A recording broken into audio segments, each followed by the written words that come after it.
चलो सामने करो एवरीवन।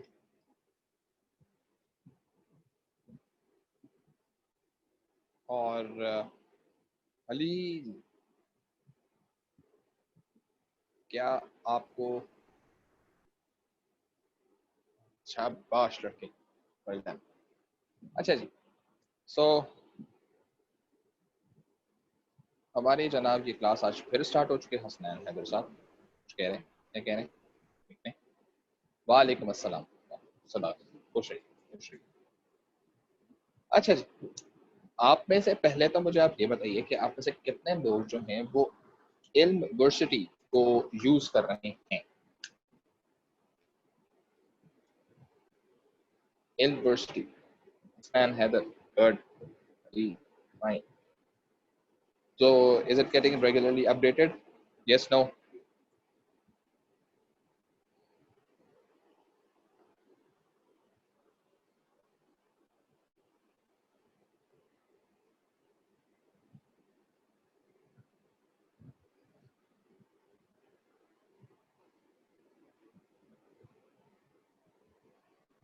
गुड। अच्छा, आप लोग जो हैं वो सब इसको बेस बनाइए कि आप सब के सब जो हैं वो इसको इस्तेमाल कर रहे हों। ओके, अस्सलाम वालेकुम। सो यूनिवर्सिटी के ऊपर आप लोग इस चीज़ को प्लीज़ जहन में रखें कि आप सब के सब इसको इस्तेमाल कर रहे हों, क्योंकि lectures are uploaded daily there, और उसमें जो है आप लोगों का जो मटेरियल जिस सब्जेक्ट का भी पढ़ाया जा रहा है वो सब जो है वो उसमें वहाँ पर अपडेट किया जा रहा है। ठीक है, तो इससे फ़ायदा क्या है? इससे फ़ायदा ये है कि आप लोग जो भी मैं लेक्चर दे रहा हूँ या फिर बाकी टीचर्स जो लेक्चर्स दे रहे हैं वो वहाँ पर अपडेट हो रहे हैं, रिगार्डलेस के आप लोगों की क्लासरूम के ऊपर जो है कोई चीज़ अपडेट होती है, क्योंकि जो लेक्चर्स हैं वो सारे के सारे हम यूनिवर्सिटी पे दे रहे हैं, और जितने भी आपकी असाइनमेंट्स वगैरह हैं वो सारी के सारी जा रही हैं ऑन योर क्लासरूम। ठीक, और अभी भी मैंने देखा है कुछ स्टिल लोग जो हैं 19 कल रात तक 19 असाइनमेंट्स जो थे वो सबमिट हुए थे, और तकरीबन कोई अच्छे खासे जो है 12-13 असाइनमेंट्स जो हैं, 12-13 तो नहीं, तकरीबन हाँ 20 के करीब जो हैं वो अनसबमिटेड हैं स्टिल। तो लेट मी जस्ट सी कि what is the recent update of your assignments and then we sir will see कि जी सर शुरू के वीडियोस नहीं है, मतलब जो आपके फर्स्ट लेक्चर है ना। ये कौन आया है? एक second, let me just see who is talking right now. हाँ जी, कौन कह रहे हैं जनाब? अहमद मुनीर। अब अहमद, यस जी अहमद। हाँ, मैं कह रहा हूँ क्या हुआ? कि शुरू के लेक्चर्स नहीं है आपके उसमें ना। शुरू के लेक्चर्स कौन, किस लेक्चर से स्टार्ट है ये मुझे बताओ। पहला लेक्चर क्या है वहाँ? पहला लेक्चर आपका पेपर 2 के बाद वाला, आप कह रहे थे पेपर 2 हमने कल डिस्कस किया था। बात कहानी खत्म, वहीं से पढ़ाई स्टार्ट होती है। ठीक है, असल में जो कंटेंट डिलीवरी है ना वो आपके साथ है, और जो पेपर 1 और पेपर 2, उससे पहले मैं बताया तो किया क्या था हम लोगों ने पेपर 1 में जो है पहली क्लास तो हमारी टोटल बेयर इंट्रोडक्शन की थी, जिसमें सब लोगों को मैंने बुलाया हुआ था, जो बच्चे भी आए हुए थे उनसे पूछा क्या पढ़ा क्या नहीं किया, क्या पढ़ा क्या नहीं किया, ये किया था। ठीक है, दूसरी जो क्लास थी उसके अंदर हम लोगों ने पेपर 1 जो है और पेपर 2 जो है, उस एक क्लास से सिर्फ पेपर 1 डिस्कस किया था कि पेपर 1 दिखता कैसे, और दूसरे में हम लोगों ने ये डिस्कस किया था कि पेपर 2 कैसे दिखता है। ठीक है, और उसके 2 मार्क को या 3 मार्क के क्वेश्चन के बारे में हमने सिर्फ बात की थी कि 2 मार्क के क्वेश्चन होते हैं, 3 मार्क के क्वेश्चन होते हैं, ब्ला ब्ला ब्ला चीजें, और कंपैरिजन किया था हम लोगों ने ओ लेवल्स और ए एस के दरमियान। ठीक है, तो ये पहली 2 क्लासेस 3 क्लासेस थी जिसमें just for the sake of interaction ये सब चीजें की गई थी। उसके बाद से जो थी वो क्लासेस स्टार्ट हुई थी, और that is the reason why वहां से जो लेक्चर्स हैं वो अपलोड हुए हैं। सही है, तो पहला लेक्चर जो अपलोड होना चाहिए, बल्कि मुनीर आप ही मुझे बताओ, जो पहला लेक्चर अपलोड हुआ हुआ है उसके अंदर मैं बात शायद कर रहा हूँ कि एम्प्लॉयज जो हैं वो मोटिवेटेड होते हैं या एम्प्लॉयज मूव्ड होते हैं या एफिशिएंसी होती है और इफेक्टिवनेस होती है, कोई ऐसी बात मैं कर रहा हूँ पहले लेक्चर के अंदर? आप ये कह रहे थे कि एम्प्लॉयज मतलब अगर कंपनी से खुश नहीं है, इस तरह की कोई बात कर बात रहे हैं। कहानी खत्म, वहीं से स्टार्ट, वहीं से हमारी पढ़ाई स्टार्ट हुई। सही है, पढ़ाई जहां से स्टार्ट हुई है ना वो कंटेंट वहां पर, क्योंकि मैंने अभी जो पेपर 1 और पेपर 2 के लिहाज से हमने बात करनी ना, वो तो खैर ऑफिशियल हो गया है कि 15 से क्लासेस इंशाल्लाह स्टार्ट हो रही हैं।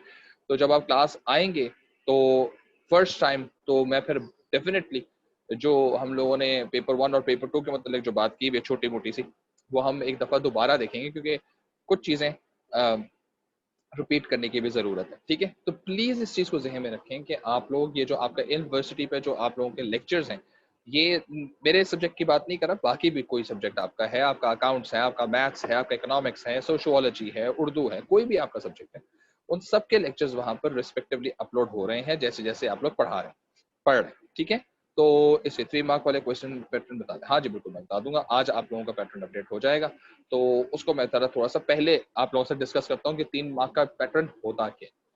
3 मार्क का पैटर्न जो है पहले जरा देख लें। ये 3 मार्क अगर याद हो तो हमारे पास 3 मार्क्स जो हैं वो कैसे डिवाइड होते थे। ये होता था 2+1 के लिहाज।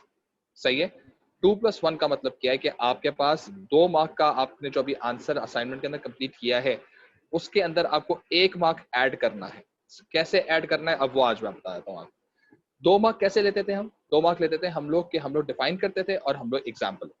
सही है, तो ये 2 मार्क तो यहीं पर एग्जिस्ट कर रहे होंगे। और एक एक्स्ट्रा मार्क किस चीज का है? एक एक्स्ट्रा मार्क है उसके एडवांटेज को बताना और उसको समझाना। ठीक है, अगर आपसे कहा जा रहा है briefly why it is there, briefly how it is there, तो व्हाई का मतलब होता है कैसे, और हाउ का मतलब होता है क्यों। ठीक है, तो अब ये हाउ और क्यों के ऊपर आपका एक पॉइंट होना चाहिए, why motivated employees are important. सही है, तो अब आपने बताना कि मोटिवेटेड एम्प्लॉय से क्या फायदा हो सकता है। तो पहले बताया कि व्हाट मोटिवेशन इज। ठीक है, फिर आपने बताया कि व्हाई इट इज इंपॉर्टेंट। तो व्हाई इट इज इंपॉर्टेंट कौन लिखा? भाई अगर मोटिवेटेड एम्प्लॉय होंगे तो एरर के चांसेस रिलेटिवली कम होंगे, यह आपने मुझे स्टेट कर दिया। अब आप इसको समझाने के लिए एग्जाम्पल लेकर आएंगे। ठीक है, मोटिवेशन की एग्जाम्पल नहीं आएगी, अब जो पॉइंट है उसकी एग्जाम्पल।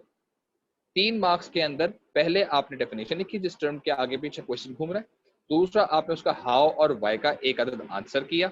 ठीक है, और फिर आपने उस वाई की एग्जाम्पल बनाई है। तो आपने पॉइंट और एग्जाम्पल बनाने तो सीखी है इन 2 मार्क के क्वेश्चन के अंदर, लेकिन अब ये एग्जाम्पल जो बनेगी ये पॉइंट की बनेगी, जो पॉइंट आपने रेस किया। फॉर एग्जाम्पल कहा जा रहा है कि जी राइट 2 एडवांटेजेस और या 2 डिलिमिटेशंस ऑफ मास्लो। तो पहले तो बताओ व्हाट मास्लो थ्योरी इज। एक, सही है, डिफाइन कर दिया कि मास्लो थ्योरी ने बताया हुआ क्या कि जी मास्लो थ्योरी ने नीड हायरार्की के बारे में बात की है, और इसमें सेवरल लेवल लेयर्स हैं, सारी 5 लेयर्स के नाम आपने लिख दिए। ठीक है, और ये एज्यूम किया जाता है कि जो एम्प्लॉय है वो इन तमाम तरह लेयर्स को इसी सीक्वेंस के अंदर फॉलो करेगा। ये इसका पहला डिसएडवांटेज हो। अब फॉर एग्जाम्पल के बारे में आ जाएंगे। फॉर एग्जाम्पल एम्प्लॉयज जो है वो पहले साइकोलॉजिकल नीड्स के बारे में सोचेंगे, जो कि उसकी फाइनेंशियल नीड है जिसमें फूड शेल्टर वगैरह है। बाद में they basically believe in going for the job security. ठीक है, but this is not an issue. For example there could be, for example जैसे मैंने बात की फॉर एग्जाम्पल की, तो फॉर एग्जाम्पल कुछ एम्प्लॉयज ऐसे होते हैं जो शायद जॉब सिक्योरिटी को ज्यादा प्रायोरिटी देते हैं then what they are earning. Full stop. ये आपका एक डिसएडवांटेज हो गया। पहले आपने बताया आपके मास्टर थी क्या, फिर आपने उसकी लिमिटेशन बताई और एग्जाम्पल के तौर पे आपने उसको आगे कोट किया। फुल स्टॉप करके आगे चलते हैं। सिमिलरली एक और डिसएडवांटेज मास्टर थ्योरी का ये है कि it's quite complex to implement on numerous employees because it is considered as an individual based theory. For example एक कंपनी है उसके 500 एम्प्लॉयज हैं। सो अब 500 एम्प्लॉयज के लिए 500 डिफरेंट मैस्लो पैरामिड्स बनाए जाएंगे, और हर एम्प्लॉय जो होगा वो डिफरेंट तरीके से उन पैरामिड्स को असेस कर रहा होगा और उनके डिफरेंट तरीके उनकी रिक्वायरमेंट्स होंगी, which is going to be quite troublesome या tiring for the manager or impossible for the manager to cope up and to ensure कि theory is well applied and assigned to each and every employee, or to what extent each employee is happy with respect to these layers considered by Maslow. जैसे ही आपने ये बात की आपने दूसरा point भी discuss कर दिया। अल्लाह अल्लाह खैर सल्लाह, आपका पॉइंट खत्म हो गया, आंसर खत्म हो चुका है। देयरफॉर 3 मार्क का बेसिक पैटर्न क्या है? 3 मार्क का बेसिक पैटर्न ये है कि आपसे शायद एक एडवांटेज, एक 2 डिसएडवांटेजेस पूछे जाएं। सही है, आपसे पूछा discuss why it is there या discuss how it is there. तो जब discuss why it is there होगा या discuss how it is there होगा तो आपने एक पॉइंट लेना है और उसकी एग्जांपल। जब आपसे क्वेश्चन ने खुद मुंह से बोल दिया कि आपको 2 एडवांटेज लिखने हैं या 2 डिसएडवांटेज लिखने हैं, तो हर डिसएडवांटेज की और हर एडवांटेज की एक एग्जांपल चलेगी along with the basic definition. पास क्वेश्चन में डेफिनेशन शायद नहीं हो, ठीक है, कि जी discuss why it is important to have motivational theories included in management. तो अब आप मोटिवेशनल थ्योरीज की, अब एक बच्चा कहता है भाई मैं वाई के ऊपर 2 पॉइंट लिखना चाहता हूँ, अब 2 पॉइंट लिख दीजिए, लेकिन अब ये याद रखिएगा कि अब जो आपके पास जो भी कोई पॉइंट आ रहा है it has to be supported with an example. अगर वो पॉइंट एग्जाम्पल से सपोर्टेड नहीं है, उसके मार्क्स एग्जिस्ट नहीं कर रहे, आप आधे मार्क्स लेंगे। जो भी कोई मार्क्स आपके हैं, 3 मार्क्स हैं, अगर आपकी एग्जाम्पल्स नहीं है तो आप उसमें से 1.5 मैक्सिमम ले सकते हैं। अब 1.5 में से कितने आते हैं ये देखना पड़ेगा, सही है।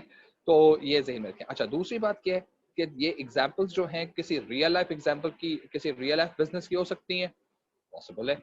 क्या ये आप अपने लिहाज से फिक्टिशियस बिजनेस बना सकते हैं? फिक्टिशियस बिजनेस का मतलब है इमेजिनरी बिजनेस बना सकते हैं, बिल्कुल बना सकते हैं, ठीक है। नॉट नेसेसरीली आपको सिर्फ एक बिजनेस इंस्टेंस कोट करना होता है कि ये बिजनेस के अंदर अगर ये अप्लाई हो रही होगी तो इस तरह से ये चीज एक्ट कर रही होगी, ठीक है।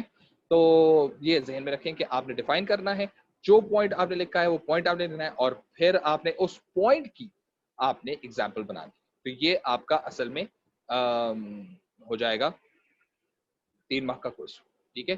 तो 2 एडवांटेज हो जाएंगे तो दोनों एडवांटेज की अलग अलग एग्जाम्पल बनेगी, 2 डिसएडवांटेज हो जाएंगे, दोनों डिसएडवांटेजेस की अलग अलग हो जाएगी। एक एडवांटेज एक डिसएडवांटेज पूछा गया है तो एडवांटेज की एक एग्जाम्पल बनेगी और डिसएडवांटेज की एक एग्जाम्पल बनेगी। एग्जाम्पल बनानी लाजमी, और एग्जाम्पल बनाने में कुछ चीजों का ख्याल रखिएगा।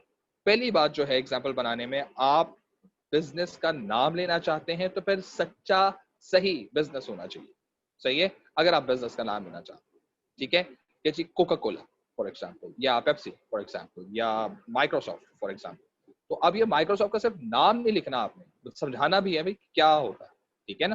तो जब तक आप उसे समझाएंगे नहीं आप काम नहीं कर सकते। अच्छा, अगर एक बच्चे ने बोल दिया कि पेप्सी जो है वो जूते लॉन्च करती है, अभी पेप्सी जूते थोड़ी लॉन्च करती है यार, पेप्सी तो कोल्ड ड्रिंक लॉन्च करती है। तो बिजनेस को सही तरह से एड्रेस करें, अदरवाइज आप कहते हैं अशु मैन्युफैक्चरिंग बिजनेस, पेप्सी का नाम ना लगाओ।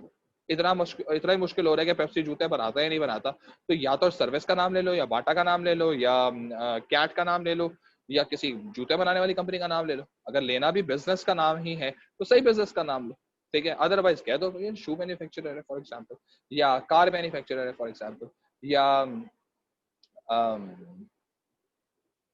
Clothing manufacture, fashion designing business है, इस तरह की कोई बात, एक जनरल बात। अब जरूरी नहीं कि फैशन डिजाइनिंग बिजनेस के अंदर आप खाड़ी का नाम लें, आप निशात का नाम लें, आप किसी टॉप डिजाइनर का नाम लें, जरूरी नहीं है आपको, ठीक है। आपने कह दिया शू मैन्युफैक्चरर बहुत है मेरे लिए, बिल्कुल क्या आप शू मैन्युफैक्चरर के लिहाज से कि sir can we give examples not related to the business, तो बेटा फिर किसकी एग्जांपल दोगे मुझे बताओ। अगर बिजनेस के एग्जांपल नहीं दोगे तो किसकी एग्जांपल, घर की एग्जांपल दो भाई, किसी बिजनेस सिनेरियो की दोगे ना। अब वो बिजनेस किसी बिजनेस का भी हो सकता है, सही है। अगर बिजनेस एग्जांपल नहीं दोगे तो किस चीज की एग्जांपल दोगे मुझे बताओ, कोई आइडिया दो।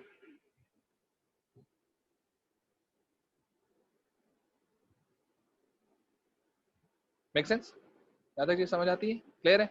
तो ये आपका 3 मार्क का पैटर्न है, जो 3 मार्क का पैटर्न मैंने आप लोगों को बता दिया। तो अब आप लोगों का थर्सडे को जो है, परसों जो है, वो आप लोगों की असाइनमेंट सबमिशन है, क्लास से पहले पहले तक की, वो आपने सबमिट करवाना। अब जिन लोगों ने मुझे आज रात तक का वेट कर रहे हैं कि जी ट्यूसडे, क्योंकि 11:59 तक का टाइम था तो हमने उस वक्त ही जमा करवानी है, ठीक है। मैं आपको मना नहीं कर रहा कि आपने अभी तक सबमिट क्यों नहीं करवाई है, लेकिन 11:59 के बाद अगर एक भी मुझे लेट सबमिशन सबमिट हुई है तो उसको कैंसिल करने वाला हूँ, क्योंकि टाइम आपको दिया गया ना, और जो टाइम दिया गया उस टाइम पे आपने काम करना, सही है। तो कोशिश करें, भले आप उल्टा सीधा लिखें, अटेम्प्ट करें।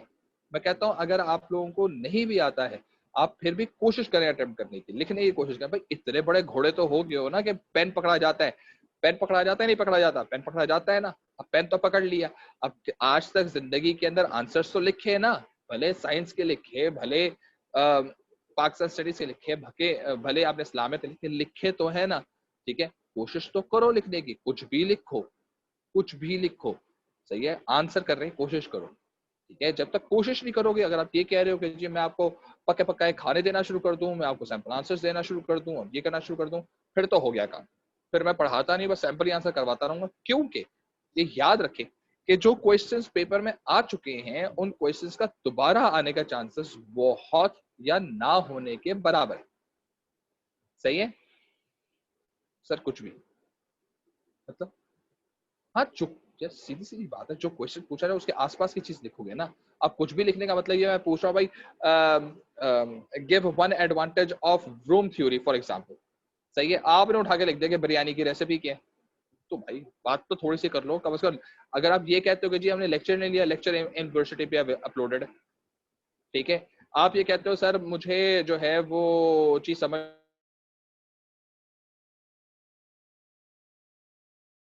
डोंट हाइड बिहाइंड एक्सक्यूजेस के सर नहीं करना चाह रहे, सर हो नहीं रहा, सर ये पहली चीज थी, सर हमसे अभी हो नहीं रहा। सर ठीक है यार, सीरियसली अब आप लोग, अब भी अगर आप लोग इस तरह की चीजें कर रहे होगे so it's going to be quite difficult for me, क्योंकि एक तो पहली बात है हम लोग फिजिकल मीडियम पे हैं, हम लोग ऑनलाइन मीडियम पर हैं।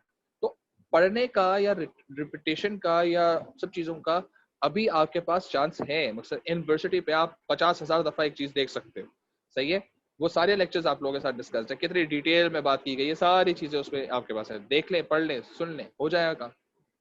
जब ये आपकी रेगुलर क्लासेस स्टार्ट हो जाएंगे फिर तो बोर्ड पे चीज लिखी जा रही होगी, फिर उस वक्त आपको देखना पड़ेगा। तो you need to cope up with this pace and you need to cope up with this particular instinct and the course content, ठीक है, वरना बहुत मुश्किल। अभी तो सिर्फ 2 मार्क और 3 मार्क की बात कर रहा हूँ मैं, अभी तो इसको बढ़ा के हमने 12 और 20 मार्क की बात भी करनी है। तो अगर 2 और 3 के अंदर ही जब आपकी बेसिस ही आप लोगों की इतनी वीक होंगी, या आप लोग उसी में डंडी मार रहे होंगे, या उसी में, जैसे मैंने पहली क्लास से बात की, उसी में आप एफिशिएंसी दिखा रहे होंगे, फिर तो हो गए हमारे काम, फिर तो आ गए रिजल्ट हमारे। सही है, तो इस चीज को ध्यान में रखें कि आप लोगों की हर चीज, हर स्टेप जो है, हर असाइनमेंट, हर क्विज जो है, it is step towards and directed towards your CIE exam, ठीक है। तो CIE 2021 के अंदर जो आप लोगों ने पेपर देने हैं उसके लिए डायरेक्टेड है, इसलिए रिक्वेस्ट आप लोगों से ये है कि आप लोग कोशिश करें, सही है। ये आपको मैं फिर बता दूं कि ये जो ए लेवल्स का कोर्स है या किसी भी सब्जेक्ट का कोर्स है ए लेवल्स के अंदर, ये उतना आसान नहीं है जितना ओ लेवल्स हुआ करता था, ये मैं आपको बता दूं। सो रिक्वायर्स एक्स्ट्रा एफर्ट, सही है। आपकी बैलेंस जो है, जो हमने रूम में कल पढ़ी थी, वो आप लोगों की रिलेटिवली ज्यादा होनी चाहिए। फाइन है। अच्छा जी, कल हम लोगों ने बात की थी रूम थ्योरी के लिहाज से, और व्रोम थ्योरी के अंदर हम लोगों ने बात की थी कि व्रोम ने थ्योरी क्यों लॉन्च की थी, क्योंकि ओरिजिनली उसने कैटेगराइज किया था उन लोगों को जो कि हर्ट्सबर्ग की थ्योरी के अंदर हाइजीन के अंदर आ रहे थे। हाइजीन का बेसिक मतलब क्या है कि वो लोग जो किसी भी हरकत की वजह से थोड़े से डिससेटिस्फाइड होते हैं, सही। जैसे मैंने अभी आप लोगों से बात की कि आप लोग खुद से एफर्ट करना चाहिए, खुद से काम करें, ये करें, ये मैंने आपको एक तरह की बात बताई, ठीक है। अब इसको सुन के कुछ लोग शायद क्लास के अंदर मोटिवेट हो गए होंगे, यार नहीं मैं ट्राई मारूंगा, कोशिश करते हैं, करने में क्या जा रहा है, सर ने इतना मोटिवेट किया, काम कर लेते हैं, सही है। कुछ लोग के साथ सोच रहे होंगे, they are not my concern. कुछ ऐसे कौम होगी कि ले ये क्या बात हुई, मैं तो नहीं लिख रहा, मुझे तो समझ ही कुछ नहीं आ रहा, मुझे तो पता ही नहीं आंसर स्टार्ट कैसे करना है। अभी वो इसके अंदर भी बैठे हुए, तो अब वो लोग जो है वो है अनसेटिस्फाइड, और वो आ गए हाइजीन के अंदर। अब उन हाइजीन वालों को उठाओ और उनका मसला रिजॉल्व करो, क्योंकि उन हाइजीन वालों को अगर मसला रिजॉल्व नहीं किया तो होगा ये कि आहिस्ता ऐसा ये अनसेटिस्फाइड से कहां मूव कर जाएंगे, डिससेटिस्फाइड तक, ठीक है। ये डिससेटिस्फाइड में चले जाएंगे, और जैसे ये डिससेटिस्फाइड में चलेगा मेरा कंसर्न आउट हो गया। मैं तो पहले आपको अनसेटिस्फाइड में कंट्रोल नहीं कर पा रहा था, तो डिससेटिस्फाइड में क्या कंट्रोल करूं, ठीक है। तो इस चीज को ध्यान में रखें। देयरफॉर एकदम से आते हैं हमारे ब्रूम अंकल। ब्रूम साहब कहते क्या हैं, जो हमने कल की क्लास में बात की थी कि जनाब आप जिस बंदे को भी आपने हाइजीन में देखा है, या जो बंदा हाइजीन के अंदर किसी भी एलिमेंट के लिहाज से वो हाइजीन के अंदर है, एलिमेंट का मतलब क्या है, कोई वर्किंग कंडीशंस की वजह से खुश नहीं है, कोई सैलरी की वजह से खुश नहीं है, कोई सुपरविजन की वजह से खुश नहीं है, कोई जो आपकी कंपनी पॉलिसी है उसकी वजह से खुश नहीं है, जो आपने उसको रिकग्निशन दी है उसके लिए उसके बारे में खुश नहीं है, ठीक है। तो आप एक बुलाएं उसको, बिठाएं उसको, ठीक है, उससे कहें भाई क्या मसला। वो कहेगा सर जी ये जो वर्किंग कंडीशन है मजा नहीं आ रहा सर, ये जो पीछे जो तीनों लाइट लगी हुई ना सर, सर ये तीनों लाइट सर मेरी आंखों में पड़ रही हैं, और सर वैसे वो जो स्टॉर्बिंग इफेक्ट का होता है सर, ये बहुत ज्यादा मुझे जो है ना आंखों में ये वाली लाइट, ये वाली लाइट, ये वाली लाइट, और पीछे वाली लाइट, ठीक है, ये तीनों लाइट जो है वो बेसिकली मसला कर रही है। तो सर प्लीज काइंडली। ठीक है जी, एक काम करते हैं, इनको मैं बंद कर देता हूँ और हुक्म। ठीक है, क्या ये अगर तीनों लाइट बंद हो जाए आपको 3 मार्क का आंसर लिखने को आ जाएगा? सर देखे ना, 3 लाइटें हैं और अगर एक लाइट बंद करेंगे मैं एक मार्क का आंसर लिखूंगा, दूसरी लाइट बंद करेंगे दूसरी मार्क का आंसर लिखूंगा, तीसरी लाइट बंद करेंगे 3 मार्क का आंसर लिखूंगा। डन हो गई? सही है। अगर क्या ये एफर्ट आपकी हो सकती है? तो पहले मैंने आपसे पूछा बैलेंस। बैलेंस का बेसिक मतलब क्या था कि आप कितनी एफर्ट लगा रहे हैं। सही है। आप बैठ के नेटफ्लिक्स देख रहे हैं, आप घूमने के लिए जा रहे हैं, आपको दुनिया जहान के सारे काम करने हैं, आपका इंस्टाग्राम का पेज जो है मुसलसल अपडेट हो रहा है, आप फेसबुक के अंदर स्क्रॉलिंग कर रहे हैं, अपने दोस्तों से बैठ के बातें कर रहे हैं, पढ़ाई की तरफ आपका रुझान है नहीं कि जी वो कॉलेजेस खोलेंगे देख लेंगे, कौन सी जरूरत है अभी पढ़ने की, यार अभी तो बहुत दूर है पेपर। आपकी ये एफर्ट है तो भाई आपसे 2 मार्क भी नहीं लिखे जाए। ठीक है, तो एफर्ट इजंट देयर। अच्छा, एक्सपेक्टेशंस क्या, व्हाट इज देयर, आपकी क्या रिजल्ट्स के ऊपर आप क्या देखना चाहते हैं कि आपने जो एफर्ट लगाई है उससे क्या रिजल्ट आना चाहिए।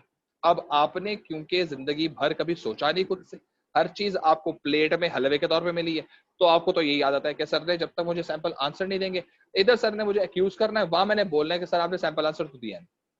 तो पहले एक एक्सक्यूज जो तैयार करे रखिए। ठीक है, सो इस चीज को ज़हन में रखते हैं। इसका मतलब ये कि आपकी एक्सपेक्टेशंस क्या है। आपकी एक्सपेक्टेशंस ये हैं कि यार मैंने इतनी एफर्ट करनी है और अगर ये एफर्ट नहीं होगी मैंने ये एक्सक्यूज डाल। तो अगर आइए कम्युनिकेट करते हैं, क्योंकि मैं आप लोगों से कुछ बात करना, आप लोगों से मैं कुछ एक्सपेक्ट कर रहा हूँ, आप मुझसे कुछ एक्सपेक्ट कर रहे हैं, तो अगर एक्सपेक्टेशंस एक दूसरे से मीट हो जाए फिर इवेंचुअली रिजल्ट की तरफ जाते हैं। ठीक है, और फिर जो है वो रिजल्ट के ऊपर बात करते हैं कि जी अगर आपका ये रिजल्ट आ जाता है, बताइए मैं आपको कौन सी रिकग्निशन दूं, बताइए मैं आपको किस तरह से इसको क्वांटिफाई करूं, मैं कैसे आपको रिवॉर्ड करूं इसके ऊपर। ठीक है, क्योंकि मेरा काम तो ये है कि अगर आपने अच्छा काम किया तो मैं आपको 100 रुपए दूंगा, लेकिन वो 100 रुपए आपके लिए क्या है, अनसेटिस्फाइड। सही है, अनसेटिस्फैक्टरी सिचुएशन। 100 रुपए बस सर, 100 रुपए मकसद, एक असाइनमेंट मैंने किया मुझे 100 रुपए मिल रहे हैं, और सर एक असाइनमेंट पूरा किया उसमें मैंने मार्क्स लिए, मार्क्स लेने के आने से ये कहा भाई क्या बात है, जबरदस्त, बहुत अच्छी बात है, शाबाश, बस इतनी सी बात। और कोई बच्चा ये भी कह सकता है सर मैंने पूरा असाइनमेंट किया, सब कुछ किया, सर आपने तो मेरा नाम ही नहीं लिया, आपने तो मुझे जनरलाइज कर दिया। अचीवर है वो, मैकलेलन वाला अचीवर है। मेरी एफर्ट को रिकॉग्नाइज करो इंडिविजुअल बेसिस पर। ठीक है, हो सकता है कोई बच्चा कहे चलो छाप छुप के हम आंसर करके दे देते हैं सर को, अब सर ने भी जो है पहले असाइनमेंट के अंदर कह दिया चल ठीक है कोई बात नहीं, इसको मैं नंबर दे देता हूँ, आप जीते हो गए, क्या बात है जी, मजा आ गया। तो ये वो चीजें होती हैं जो कि शायद अब मुझे एज एन एम्प्लॉयर या एज ए मैनेजर मुझे ये चीज देखनी पड़ेगी कि मुझे आप लोगों की इंस्ट्रूमेंटेलिटी के ऊपर भी काम करना पड़ेगा कि वो कौन सा रिवॉर्ड है। मकसद मैं ये कह नहीं सकता कि जी आपने पहली असाइनमेंट, एक बच्चा कहता है सर आपने मैंने असाइनमेंट किया है सर, और मुझे असाइनमेंट के ऊपर ना सर मुझे जो है वो सर सर्टिफिकेट मिलना चाहिए सर, अगर आपने सर्टिफिकेट क्यों नहीं दिया। बात सुनो, अभी असाइनमेंट दिया सिर्फ, और असाइनमेंट देने पर मैं कौन सा सर्टिफिकेट दूंगा भाई, सर वो हाई अचीवर का होता है ना सर, तो हाई अचीवर रिवॉर्ड मुझे मिलेगा सर, नहीं जी पॉसिबल, क्योंकि आपको ये इंस्ट्रूमेंट, आपका इंस्ट्रूमेंट गलत है। ये आपको हाई अचीवर का सर्टिफिकेट आपको सीआई के रिजल्ट पे मिल सकता है, आपको क्लास की असाइनमेंट पे नहीं मिल सकता। तो काइंडली आप अपने इंस्ट्रूमेंट को सही करिए, आप अपने रिवॉर्ड को सही करिए। अगर आपने रिवॉर्ड को सही नहीं कर सकते कि आपकी एक्सपेक्टेशंस रिवॉर्ड के बारे में क्या है, तो आप फिर हमेशा डिससेटिस्फाइड ही रहेंगे। पहले बैठ के बात करें।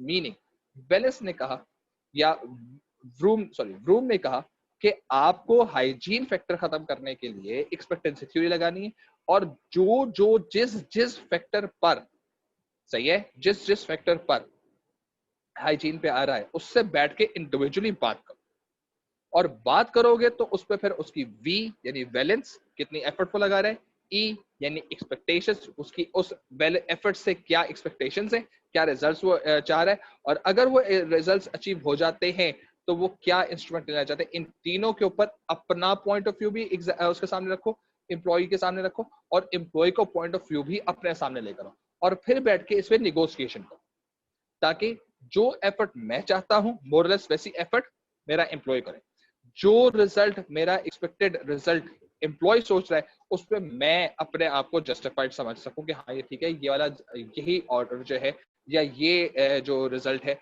वो बेहतर है, और अगर सही नहीं है तो उस एम्प्लॉय को पता चले कि यार मैं क्या एक असल में उससे एक्सपेक्ट कर रहा हूं रिजल्ट के अंदर। ठीक है, और फिर वो क्या इंस्ट्रूमेंट है जो मैं अफोर्ड कर सकता हूं सही है, विदाउट इंक्रीजिंग माई कॉस्ट और विदाउट इंक्रीजिंग माई बर्डन, सही है। और वो रिवॉर्ड या वो जो इंस्ट्रूमेंट होगा वो ओरिजिनली एम्प्लॉय को भी खुश करेगा, एम्प्लॉय भी उस पर खुश हो, ठीक है। सो इसका मतलब ये है कि हम लोग एक तरह से ना हर चीज को सेटल कर रहे हैं, सुलझा रहे हैं। हमारी एक उलझी हुई डोर है, ठीक है, उसके अंदर बहुत सारी नॉट्स लगे हों, वो नॉट्स एक एक खुल रहे हैं, सही है। और ये काम कर, तो ये हमारे पास थी व्रूम थ्योरी। अच्छा, अब व्रूम थ्योरी से हमें हासिल क्या हुआ वो आज हम लोगों ने बात करनी है। प्लस व्रूम थ्योरी के अंदर आखिरी साहब निकलेंगे, व्रूम थ्योरी से लास्ट हमारे पास थ्योरी आएगी जो कि मैकग्रेगर की, ठीक है। और मैकग्रेगर क्या कहता है उसके बारे में हमने बाद में बात करनी है, लेकिन पहले हम लोग इसके 2 पॉइंट्स लिखेंगे। वो 2 पॉइंट्स जब हम लोग इस पर रूम के लिख लेंगे, देन हम लोग जाएंगे मैकग्रेगर की थ्योरी पे, जो हमारी लास्ट थ्योरी है। तो जैसे ही हम लोगों ने थ्योरीज के बारे में बात करनी है, तो ये सारी के सारे थ्योरीज हमारी कंप्लीट हो जाएंगी। बिफोर आई कंटिन्यू, मैंने कल ग्रुप के ऊपर, अच्छा आप ऐसे कितने लोगों ने कल क्लासरूम चेक किया और मैंने एक मटेरियल अपलोड किया है? आप ऐसे कितने लोगों ने वो मटेरियल चेक किए? मैंने कल एक मटेरियल अपलोड किया है, कितने लोगों ने वो मटेरियल चेक किए? 8 लोग, 9, बस 9 लोगों ने चेक किया है। 10, कल एक मटेरियल मैंने अपलोड की है।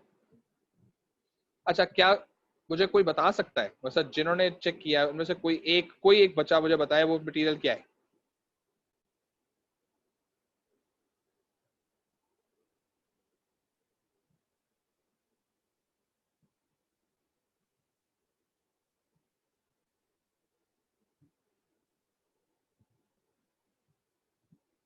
बिल्कुल सही, टेक्स्ट बुक के pages from for each theory, हरम साकिब, और page number of motivational theory in the book. बिल्कुल सही, शाबाश हमजा, वेल डन बेटे।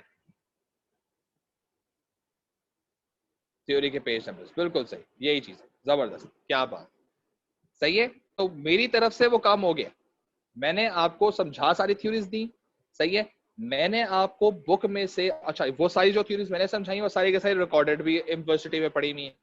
फिर मैंने आपको कल ये भी बता दिया, उसमें बता दिया कि भाई बुक के इस पेज से इस पेज तक ये थ्योरी एग्जिस्ट कर रही है, पढ़ लो, ठीक है।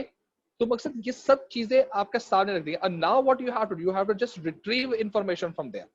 और अगर आपके पास, अब आपको मैं पूरा वीक दे रहा हूँ, सही है, मकसद आज ट्यूसडे है और हम मंडे तक की बात करेंगे, ठीक है। अब आपने मंडे तक के सारे पेजेस पढ़ लेंगे, ठीक है। और पढ़ने के बाद आपको कोई लाइन, कोई वर्ड, कोई सेंटेंस, कोई पॉइंट समझ नहीं आता है, पूछे, मैं समझाऊंगा आपको। ये अब मैं पहले पूरे, और हमेशा इसी तरह से हो, क्योंकि मैंने पेजेस अब अपलोड क्यों किए, क्योंकि आज की क्लास के अंदर इंशाल्लाह हमारे थ्योरीज का कॉन्सेप्ट खत्म हो जाएगा। तो थ्योरीज का कॉन्सेप्ट जब खत्म हो गया, अब पेजेस अपलोड हो रहे हैं। अब हो गया ना सबका सब, अब पढ़ो बुक, पढ़ो बुक सारी की सारी, जितनी भी उसके जो पेजेस पढ़ने, बस यही पेजेस पढ़ने वाले हैं, इसके आगे और कुछ नहीं पढ़ना। अगर थ्योरीज की बात करें, बस ये वाले पेजेस पढ़ने और कुछ नहीं पढ़ना, ठीक है। जो टेबल है वो टेबल भी साथ, भाई इस साथ इसके साथ ये वाला टेबल, ये वाला टेबल जरूर पढ़ लेना। अब भले टेबल का कोई एक पॉइंट, कोई एक एडवांटेज, कोई एक लिमिटेशन, कोई एक लाइन, कोई एक डेफिनेशन आपको समझ नहीं आती है, आप मुझसे पूछो, मंडे तक आपके पास टाइम, सही है। फ्राइडे, सैटरडे, संडे, मंडे, ये 3 दिन आपके पास है, इनमें आराम से उनसे देखें और मंडे वाली क्लास के अंदर आप मुझसे पूछें। मंडे को तो वैसे भी टेस्ट है, सही है। अब किस चीज का टेस्ट है ये आपको पता चलेगा बाद में। तो अब वो टेस्ट भी, तो टेस्ट के बाद आप मुझसे क्वेश्चंस पूछें, इंशाल्लाह आपके सारे मसले रिजॉल्व कर दिए जाएंगे, ठीक है। और मेरे ख्याल से मंडे जो है वो 15 है मेरा ख्याल है। तो इंशाल्लाह आप लोग तो क्लास में बैठे हुए, इंशाल्लाह ताला हम क्लास ले रहे होंगे, होपफुली इंशाल्लाह, ठीक है। तो वो चीज हो जाएगी क्लियर, ठीक है। तो this is how it's going to happen, make sense? कहानी समझ आती है यहाँ तक? देयरफॉर अब हम लोगों ने आज जो बात करनी है वो व्रूम के 2 पॉइंट्स के बारे में बात करनी है कि व्रूम की फाइंडिंग्स क्या थी, वो हम लोग बात करते हैं। फिर उन फाइंडिंग्स पर एकदम से एक अंकल छलांग मारेंगे, सर देखो, चलो 15 को कर लो यार, ठीक है, 15 जो है वो आपकी ट्यूसडे, ट्यूसडे को कर लो। तो खैर क्वेश्चंस जितने भी पूछने वाले हैं वो तो खैर आप लोगों ने मुझे मंडे को मुझसे पूछ लीजिएगा, सो दैट मैं आपके आंसर्स क्लियर कर सकूं उसके, ठीक है। क्या बात कर रहा था, हाँ, व्रूम की थ्योरी के ऊपर अब जैसे ही वो थ्योरी खत्म होगी एकदम से अंकल मैकग्रेगर, सही है, मैकग्रेगर अंकल आखिरी थ्योरी वाले अंकल एंट्री मारेंगे और वो बात करेंगे, देखो यार इस तरह से बात। तो जैसे ही अंकल मैकग्रेगर बात करेंगे ना, तो उनकी बात जहां खत्म होगी ना एकदम से नया दरवाजा ओपन हो जाएगा। कौन सा दरवाजा बंद हुआ? थ्योरीज का दरवाजा बंद हुआ। कौन सा दरवाजा खुलेगा? लीडरशिप स्टाइल्स का दरवाजा खुलेगा। सही है, ये बड़ी जबरदस्त ट्रांजेक्शन है इसके अंदर कि आपने जैसे ही यही दो बातें जो है ये चीजें एक दूसरे के साथ एम्बेड होती हैं। ठीक है, अच्छा अहमद आपका क्वेश्चन है बेटा? अहमद बनी क्वेश्चन है बेटा? क्वेश्चन है कोई? नहीं सर, पहले से वो रेज हैंड। तो उसको डाउन कर लो। थैंक यू वेरी मच, जबरदस्त। ठीक है, तो ये चीज हमारे पास है, इस चीज को आप जहन में रखना है। और जैसे थ्योरीज खत्म होंगी, सही है, और तो कौन सा दरवाजा ओपन हो जाएगा? लीडरशिप स्टाइल्स का। तो आप लीडरशिप स्टाइल्स पढ़ना शुरू कर दें। ठीक है, और जैसे लीडरशिप स्टाइल्स खत्म होंगे तो वहां से एकदम से एक एक ट्रिगर पॉइंट आएगा कि यार चलो ये तो हमने पढ़ लिया, अब इसकी रियलिटी कैसी आएगी? इनकी रियलिटी के अंदर फिर अगला दरवाजा खुल जाएगा। वो अगला दरवाजा फिर हम पढ़ना शुरू कर देंगे कि जी किस तरह से चीजें चलती हैं। तो ये जहन में रखो कि ये तमाम तर चीजें जो है ना एक दूसरे से कनेक्टेड। सही है, कहानी बनाने की कोशिश की हुई है इसकी कि कहानी जो है ना ये सीजन 1 सीजन 2, अभी सीजन 1 खत्म हो रहा है। सही है, सीजन 1 खत्म हो रहा है हमारे पास मैकग्रेगर के ऊपर, और जैसे सीजन 1 खत्म होगा एकदम से नया सीजन स्टार्ट होगा। ठीक है, और नया सीजन होगा लीडरशिप स्टाइल्स का, वो एक सीजन दूसरे सीजन के साथ कनेक्टेड है हमेशा से। सही है, तो इस तरह से चीजें फाइन। तो अब हम बहुत बातें हो गई, अब पढ़ना शुरू करते हैं।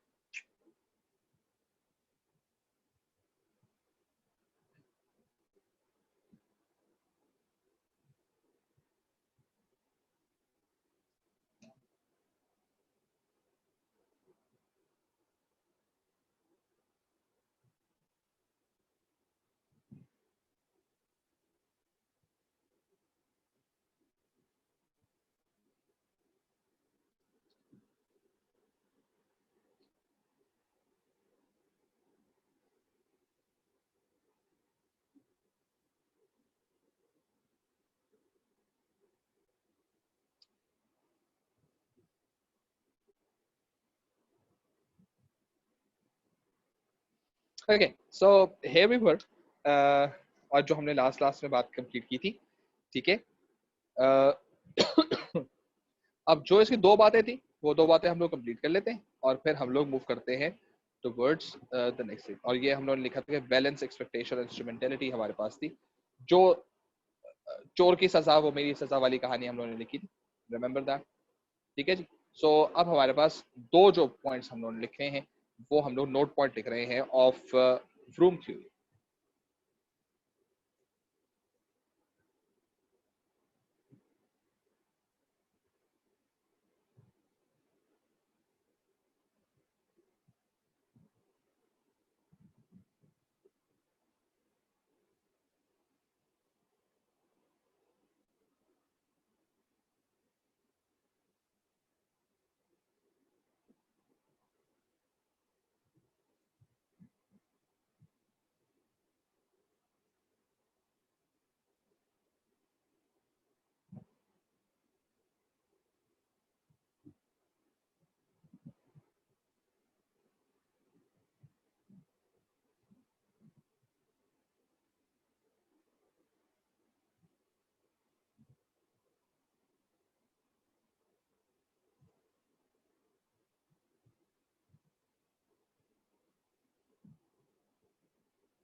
ठीक है। तो अब ये याद रखें कि ये चीज ओरिजिनली अंकल रूम ने एक्सपेक्ट की थी कि दुनिया की हर प्रॉब्लम, हर हाइजीन का जो है सोल्यूशन अवेलेबल है, ठीक है। और हर एम्प्लॉय की हर जो हाइजीन है उसको कम टाइम या ज्यादा टाइम में आप अचीव कर सकते हैं, रिजॉल्व कर सकते हैं। आपको टाइम लगाना पड़ेगा और टाइम लगा देंगे तो इंशाल्लाह चीजें सारी से सही हो जाएगी। फाइन।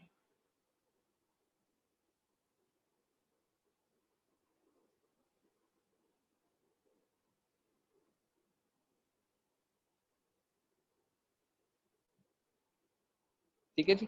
तो अब ये दोनों चीजें थी जिसमें अंकल ध्रुव ने बात की है। अच्छा, अब यहां से जो इनका अगला पॉइंट, जो सेकंड वाला पॉइंट है ना, इसको एकदम से देखा और एकदम से जागे अंकल मैकग्रेगर, ठीक है। और अंकल मैकग्रेगर ने कहा कि व्रोम इतनी अच्छी बातें करते करते इतने फूल्स पैराडाइज में मत रहो, ठीक है। और ये हमारे पास आ गए, अब थ्योरिस्ट आ गया, उनका नाम क्या आ गया, मैकग्रेगर।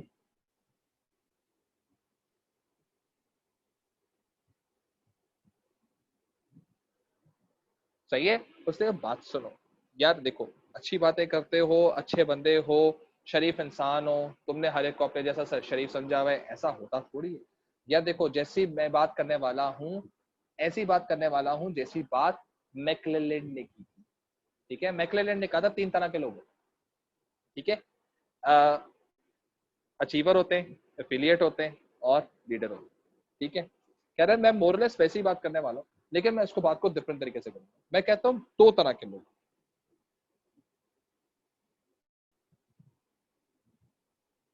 एक होते हैं वर्कर्स जो थ्योरी एक्स वर्कर्स होते हैं, सही है। और दूसरे होते हैं हमारे पास थ्योरी वाई वर्कर्स,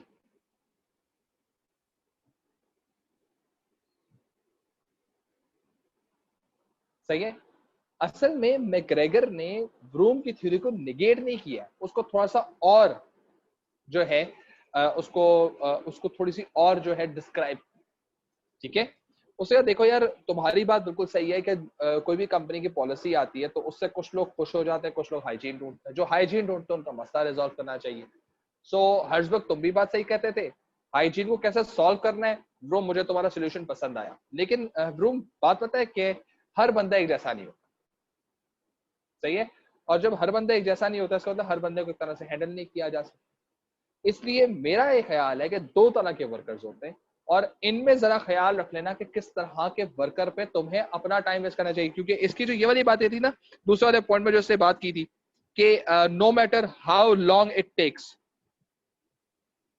तो यार ये पॉइंट जो है ना मुझे थोड़ा सा प्रॉब्लम वाला लग रहा है। ये इस पॉइंट में मैं तुमसे ज्यादा एग्री नहीं कर रहा, क्योंकि कंपनी के पास इतना टाइम नहीं होता कि वो बैठकर सारे के सारे एम्प्लॉयज के ऊपर बैठ के बात करना शुरू कर दे सारा का। तो भाई कंपटीशन को कौन देखेगा, प्रोडक्ट को कौन देखेगा। वैसे अगर आप सारा का सारा टाइम लगा के सिर्फ अपने एम्प्लॉयज से खुश कर रहे हैं, नो मैटर यही वो एम्प्लॉयज हैं जो ओरिजिनली आपके काम की मार्केटिंग या आपके प्रोडक्ट की प्रोडक्शन या कंपटीशन से लड़ने के लिए आपके सामने आपका साथ देंगे। लेकिन भाई फिर ऐसे लोगों को बिला वजह में क्यों टाइम वेस्ट करें जो किसी भी तरह से सुनने के मूड में नहीं। उनसे कहो भाई तुम नहीं सुनने के मूड में जाओ यहाँ से, ठीक है। तो उससे कहा भाई देखो 2 तरह के लोग, एक होते हैं थ्योरी एक्स के वर्कर्स, सही है।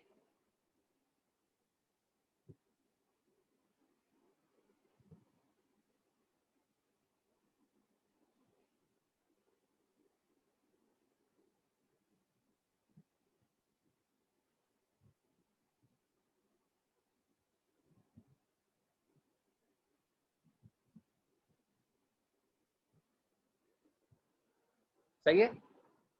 थ्योरी एक्स की कॉम वो है, दे आर नेवर एवर, कुछ भी कर लो, कितना भी टाइम वेस्ट कर दो उन पे, वो कभी मोटिवेट नहीं होंगे। वो ढीठ हड्डी होते हैं, उनको कुछ भी कर दो कीड़ा जरूर निकाले। मकसद ये वो कौम होती है जो किसी की भी, मकसद आपने खानदान में किसी की शादियों पे आपने देखा होगा, किसी की भी शादी में जाके बैठते मुंह बना के बैठे होते सब, भाई तुम्हारा इतना मुंह क्यों बना हुआ है, बस हम नाराज है। अरे भाई तुम नाराज हो तो आए क्यों, शादी थी ना बुला लिया, इसलिए तो हमारा बड़ापन है कि हम आ गए, वरना ये काबिल नहीं इस चीज के कि हम आते। फुल एटीट्यूड ना। अच्छा ये वो कौम होती है जो किसी भी शादी में जाती है वहां पे खाने में मुझसे ज्यादा होगा, टेस्ट नहीं है इसका, सस्ता खाना बना दिया। सिर्फ 4 डिशें रखी है उन्होंने, मीठे में तो सिर्फ 2 ही मीठे हैं, और सैलेड देखो सिंपल सैलेड रखा हुआ है। बंदा कोई स्पेनिश सैलेड वगैरह रखता है, कुछ करता है यार, शादी है, मजाक थोड़ी है। ये लोन लिया है, अच्छा दुल्हन ने ऐसे तैयार हो, ये हर चीज में कीड़े निकालते, कुछ भी कर लो इनके। इनको आप मोहल्ले के आप बारबेक्यू के स्टॉल पे ले जाओ, ये वहां पर कीड़े निकालेंगे। आप इनको उठा के कराची के महंगे तरीन आप बैकवर्ड पे ले जाओ, वहां पर कीड़े निकालेंगे। आप दुनिया जहान का महंगा तरीन बूफे खिला दो, उस पर नखरे कीड़े निकालेंगे। खुद से एक लफ्ज नहीं करे, कीड़े निकालेंगे। ये किसी चीज में खुशबू, ठीक है। मैग्रेगर ने कहा देखो व्रूम, तुम्हारी बात बहुत अच्छी है, तुम्हारा बैलेंस एक्सपेक्टेंसी और इंस्ट्रूमेंटेलिटी का कॉन्सेप्ट बहुत आला है, लेकिन पहले तुम इस चीज को देखो कि हाइजीन में कौन से लोग आ रहे हैं। हाइजीन में थ्योरी एक्स के लोग आ रहे हैं, तो भाई तुम अपना टाइम पर वेस्ट नहीं कर सकते, अनफॉर्चुनेटली। आप उनसे बैठ कर निगोशिएट कर ही नहीं सकते, जितनी भी निगोशिएशन करोगे उनमें हर चीज में फैल रहे हो। नहीं सर ऐसे भी नहीं है सर, ये तो मजा ही नहीं आ रहा। अच्छा बेटा तुम्हें काम करने के लिए क्या चाहिए? सर जी कम से कम ऑडी तो चाहिए ना सर, ऑडी तो दें मुझे कम। अच्छा ऑडी में क्यों दूं? सर जी मैं टाइम पे आ रहा हूँ ना इसलिए। तफरी चल रही है क्या? सर जी देखे ना, अब आप इतना कमाते एक ऑडी नहीं दे सकते यार आप मुझे, ये कैसी बात की आप? और यही चीज आमतौर पे कि मैं कॉलेज के स्टूडेंट से सुनता हूँ। सही है। अच्छा क्या मसला है? सर कैंपस देखा है आप? सर पंखा नहीं चल रहा है सर, ये कॉलेज ही है ऐसा है। भले ही आप सेक्टर में बैठे हो, भले आप वेल्स में बैठे हो, भले आप निक्सर में हो, भले आप लाइसियम में, भले आप बीकन हाउस के हो, भले आप रूट्स मिलेनियम के स्टूडेंट, हर जगह पर कुछ ऐसी कॉम जरूर होती है जिसको उस सिस्टम से मसला हो। ठीक है। मतलब सेप्टर को अगर आप आज जाके सेप्टर देखो तो आपके शायद आगे खुली खुली रहती है। अल्फा जाने का कुछ लोगों को होता है, इतना बड़ा कैंपस है अल्फा जाए। अल्फा में बच्चा है, एक वो कहता है सर ये अल्फा है ना, जब भी तो ऐसा है। अरे अभी तुम्हें अल्फा में भी कीड़े नजर आ रहे हैं। बच्चे वेल्स आते हैं, वेल्स के बात कर रहे होते, कुछ बच्चों के लिए वेल्स बहुत अच्छा होता है, कुछ बच्चे सर सर छोड़े ना सर, ये वेल्स है सर क्या ऐसा सर, ये इधर ही होता है सब कहीं नहीं होता। अरे सब जगह पे ऐसे ही होता है, ऐसा है ही नहीं, पॉसिबल ही नहीं। तो ये ज़हन में रखो कि आपके पास हर जगह पर थ्योरी ऐसी कब होती है, कभी काम करने के मूड में नहीं होते। तो व्रूम की अगर थ्योरी अप्लाई करनी है तो थ्योरी एक्स पे अप्लाई ना करो, पहले कैटेगराइज करो ये बंदा थ्योरी एक्स का है। अच्छा इनके साथ काम कैसे करवाया जाता है? इनके साथ काम करवाने के लिए, इन थ्योरी एक्स के लोगों को काम करवाने के लिए we have to manager must be strict and punish them. सही है।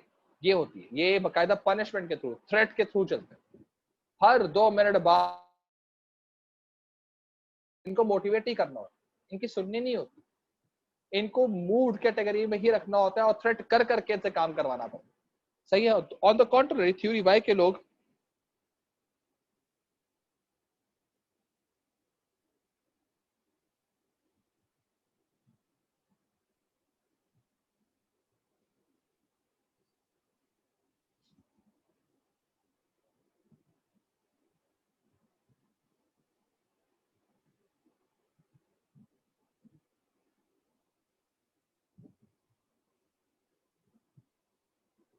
ठीक है, और थ्योरी वाई के लोग जो होते हैं वो असल में होते हैं जिनके साथ आप, और इनके ऊपर क्या करना पड़ता है, इन पे मैनेजर को चाहिए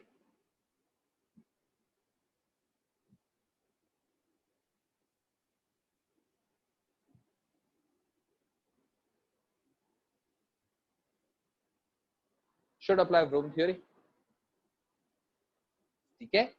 तो ये जहन में रखो कि जब कभी भी आप बात करते हैं in terms of theory x के लिहाज से या थ्योरी वाई के लिहाज से, तो थ्योरी एक्स के वो लोग होते हैं जो कभी भी काम नहीं करेंगे। Do not waste your time over there, क्योंकि रूम का कॉन्सेप्ट ये था कि कभी ना कभी मसला रिजॉल्व हो जाए। सही है। फिर वो कहते हैं कि जी वो बाबा भुल्ले शाह ने एक कहा हुआ है कि कतरा पत्थर पे गिरता भी रहे तो पत्थर में भी सुराख कर देता है। बेटा इतना टाइम नहीं है हमारे पास, तो होता तो हम भुल्ले शाह की हम ये वाली स्टेटमेंट भी करते कि पत्थर पे कतरा गिराते रहते और पानी का कतरा गिरता रहता और अपना रास्ता बनाता। भाई वो एजेस में होती है। तो फिर मैं एजेस में जाके अपना नया प्रोडक्ट लॉन्च करूंगा, मुझे तो 2 महीने के बाद करना है। बस मसला ये है कि टाइम स्पैन का थोड़ा सा मसला है। तो बाबा भुल्ले शाह के पास टाइम का इशू नहीं था, हमारे पास टाइम का इशू है, इसलिए हमें थोड़ा सा तेज काम करना है, इसलिए हम उस बारे में बात नहीं सोच रहे। खत्म बात। इंसान का रवैया जो है वो दूसरे लोगों को नीचे झुकने क्या झुक फोर्स कर देता है या उनको झुकने पर आबादा कर देता है। मोटे मोटे अल्फाज बोला, हाँ अच्छी बात है, बहुत अच्छी बात की, ये अच्छा इक्वालाइजर लगा है, टाइम नहीं है भाई इसका क्या इक्वालाइजर का काम करना, चलो चलो शायद, ठीक है।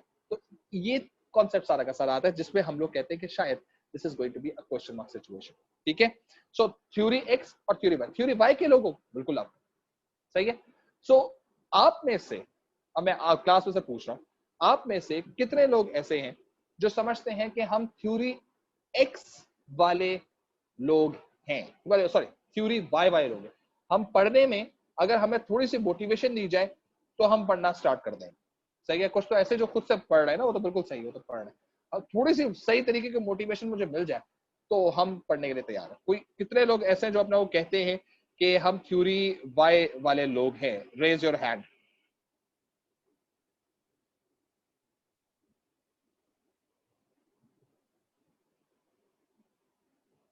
4 लोग, हाँ ओके। 5 5 लोग ऐसे हैं, 6 7। मोटिवेशन चाहिए और फिर देखो भाई की स्पीड चेक करो कैसी हो। अब्दुल राफे, राफे भाई वाई, ठीक है जी वाई। तो मेरा ये ख्याल है कि मेजोरिटी जो है वो 12 13 लोग 14 लोग, सही है। ये वो लोग हैं जो अपने आप को कहते हैं कि हम थ्योरी वाई वाई लोग हैं। तो इसका मतलब बाकी जो लोग हैं वो थ्योरी एक्स के लोग हैं। एक्स का कौन कहता है मैं डंडे वाली कौम हूं, मार पीट के मुझे पढ़ाना चाहिए? कौन ऐसा बंदा है जो कहता है मैं थ्योरी एक्स का बंदा, मार पीट के पढ़ाना पड़ता है? अशर अली अकेले हैं इस वक्त थ्योरी एक्स के, वो भी नहीं है।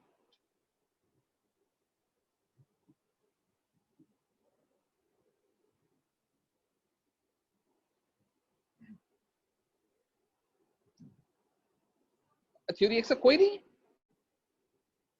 पक्का? वाह सही वाह, ये हुई ना बात। अच्छा, अब ये एक बड़ा जबरदस्त सोशल एक्सपेरिमेंट बन गया हमारे साथ। 21 बच्चों में से, क्योंकि मैं और एक जो है वो वेल्स के होस्ट है, तो हम 21 लोगों को इसमें अकाउंट करते हैं। 21 में से 21 कहते हैं कि हम वाई के एम्प्लॉयज हैं, जिसमें से कुछ लोगों ने हाथ खड़ा भी नहीं किया, लेकिन फिर भी वो कह रहे हैं कि अपने को एक्स भी नहीं बोले, ठीक है, क्योंकि वो ना एक्स में ना वाई में।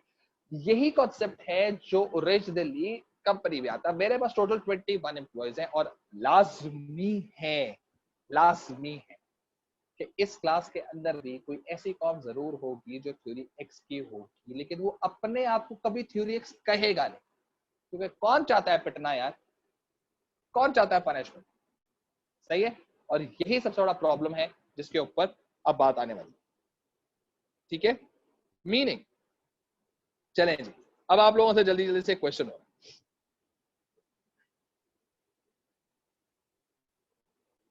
This is room 1, this is room 2, ठीक है। इस रूम 1 के अंदर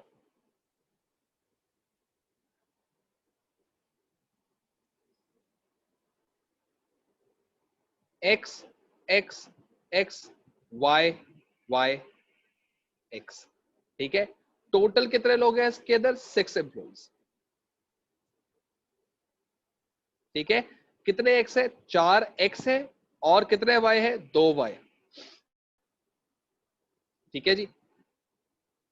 Y Y Y Y X X, total कितने एम्प्लॉइज हैं? 6। कितने वाई हैं? 4 वाई है, और कितने एक्स हैं? 2 एक्स हैं, ठीक है। ये मुझे बताओ कि थोड़ी देर के बाद, after some times, after some time, tick tick tick tick tick tick tick tick tick, थोड़ी देर के बाद, सही है, आफ्टर सम टाइम। और इसको भी हम लोगों ने बाद में बात करनी है, पहले हम इसकी बात कर रहे हैं, पहले हम रूम 1 की बात कर रहे हैं। आफ्टर सम टाइम इस रूम की शक्ल में कितने एक्स और कितने वाई होंगे? क्या एग्जैक्टली सेम एक्स और सेम वाई होंगे अगर मैं उनको हैंडल ना करूं, ठीक है। अगर मैं इनको हैंडल नहीं करता अलग अलग तरीके से, और मैं इनको एक ही तरह से हैंडल करता रहता हूं, तो मुझे कैसे लोगों को हैंडल करना पड़ेगा? थ्योरी एक्स से हैंडल करना पड़ेगा, थ्योरी वाई से हैंडल करना पड़ेगा, पहला क्वेश्चन। ठीक है, दूसरा क्वेश्चन मेरा ये कि थोड़े अरसे के बाद वो किसी भी उनको हैंडल नहीं भी करता, इसकी टोटल डिस्ट्रीब्यूशन क्या होगी? सही है, मैं लिखता हूं, मुझे बताओ कौन सा वाला ऑप्शन आपकी नजर में सही है? 6 के 6 एम्प्लॉय एक्स में कन्वर्ट हो जाएंगे, पहला ऑप्शन 1 ये। ऑप्शन 2, 6 के 6 एम्प्लॉयज जो हैं वो वाई में कन्वर्ट हो जाएंगे। सही है। तीसरा, नो चेंज, जैसा है वैसे ही रहेगा। अब बताओ क्या होगा अगर मैं इनको हैंडल नहीं करता, ठीक है, और मैं इनको छोड़ देता हूं, थोड़े अरसे के बाद इस ग्रुप के 6 लोगों की जो अभी डिस्ट्रीब्यूशन है कि 4 एक्स और 2 वाई है, क्या रिजल्टेंट बनेगा? 6 लोग तो काम करने के मूड में नहीं, सॉरी 4 लोग तो काम करने के मूड में नहीं और 2 लोग जो है वो मोटिवेशन चाहते हैं। कुछ अरसे के बाद उनको हम लोगों ने वैसे ही छोड़ा रखा, क्या रिजल्ट होगा? क्या एक्स वाले वाई में कन्वर्ट हो जाएंगे, क्या वाई वाले एक्स में कन्वर्ट हो जाएगा, या कोई चेंज नहीं आएगा? बताओ, चैट पे बताओ।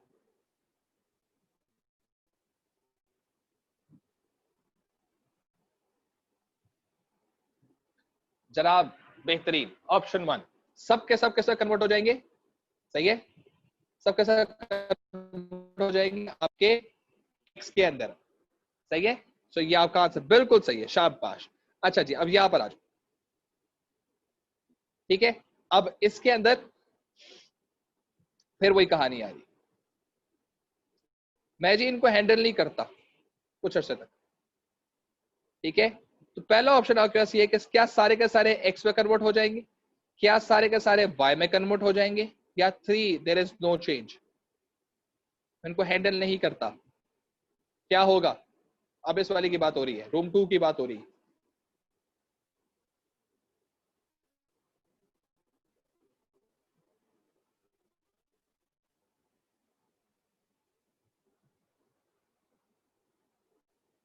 No change, no change, no change, no change.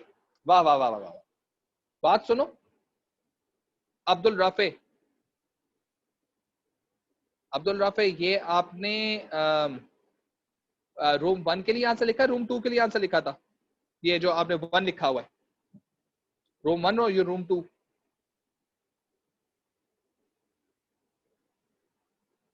नहीं, अच्छा आपका नीचे आंसर आ गया, ठीक है, वो रूम 1 के लिए सही है, सही, my bad my bad my bad. ठीक है, अच्छा जी, रूम 3, जबरदस्त, बहुत आला जी, क्या बात है, आप सबने रूम 3 को सही। याद रखना कि इसका आंसर क्या आया था? सही है, और इसका आंसर भी यही आएगा।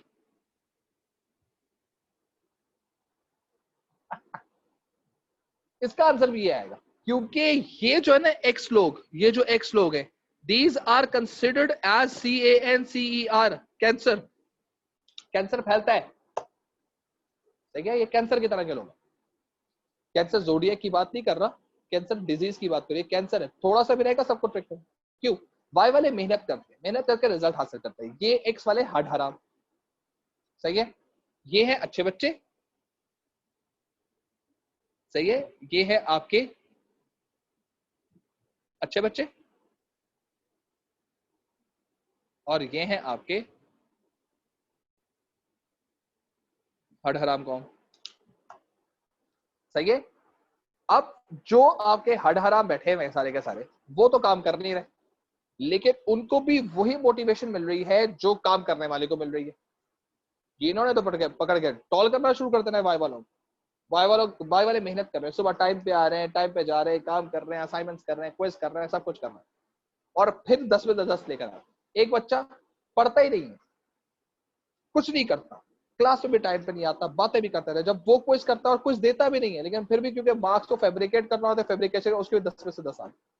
वो जाके उसको बुलाएगा, क्या बात सुन, इधर आ जरा, बैठ जरा मेरे सामने। एक्स वाले वाई वाले को बुलाएगा, एक्स वाला एम्प्लॉय वाई वाले को बुलाएगा, क्या बात सुन, क्या कर रहा था पिछले पिछले महीने, क्या किया यार, इतना पढ़ा है मैंने, ये किया वो किया। कह रहे भाई, और कितने मार्क्स आए तेरे? कह रहे 10 में से 10 मारे मैंने। भाई ने कुछ नहीं किया, भाई ने टेस्ट तक नहीं दिया, दिल भी नहीं जा रहा था पढ़ने का दिल भी नहीं जाता भाई, बाहर घूमा, सब कुछ किया, ये किया वो किया, लेट आया, एब्सेंट हुआ, भाई के 10 में से 10 आ गए, टेस्ट भी नहीं दिया भाई। तो वहां पर एकदम से भाई को क्या होगा कि यार मैं मेहनत कर रहा हूँ और ये बगैर मेहनत किए तो वो अनजस्टिफाइड समझेगा अपने आप को। थोड़े अरसे बाद वो वाई वाला बंदा भी कहेगा यार एक दफा मैं भी जरा ऐसे करके जो एक्स कर, क्योंकि यार इतनी मेहनत करने के बाद सेम रिपोर्ट मिल रहा है, तुम नहीं करते मेहनत, मिलना तो है ही, तो वो काम नहीं करता। जब काम नहीं करता तो वो हड हराम हो जाएगा, हड हराम हो गया, एक्स में कन्वर्ट हो गया। इसका मतलब ये कि आपके पास एक भी एक्स एम्प्लॉय होगा, समझे पूरा का पूरा ग्रुप कुछ अरसे के बाद एक्स में कन्वर्ट हो जाएगा। So before that X happens, deal it. Deal it. How to deal it? Leadership styles. सही है, यहां पर बात खत्म हुई और वहां से हमारा अब सीजन 1 खत्म हुआ है। सीजन 1 आज खत्म हुआ और कल मैंने अब आपके बात की लीडरशिप स्टाइल्स। इसका सोल्यूशन है कैसे लीडरशिप स्टाइल्स को इस्तेमाल किया जाएगा, so that we pinpoint that X and handle that X then and there. सही है, so this is basically what we have for today. और कल इंशाल्लाह ताला हम लोग लीडरशिप स्टाइल्स के लिहाज से बिगरेगर को कंप्लीट करके आगे हम लोग बात करेंगे लीडरशिप स्टाइल्स के बारे में, सो दैट आगे हम लोग बात कर सकते, ठीक है जी। तो असाइनमेंट्स को प्लीज आज आप जमा करवा दीजिएगा और that's it for today। ठीक है, जय जी, एंजॉय करें, हैव फन।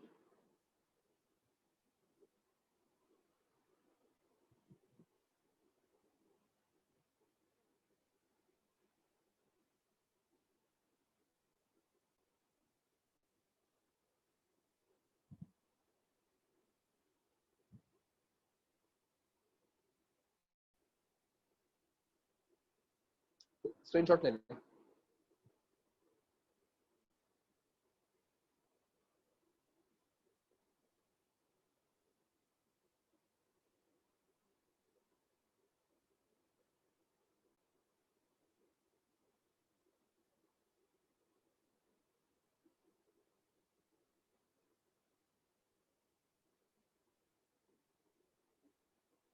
ठीक है, हैव फन।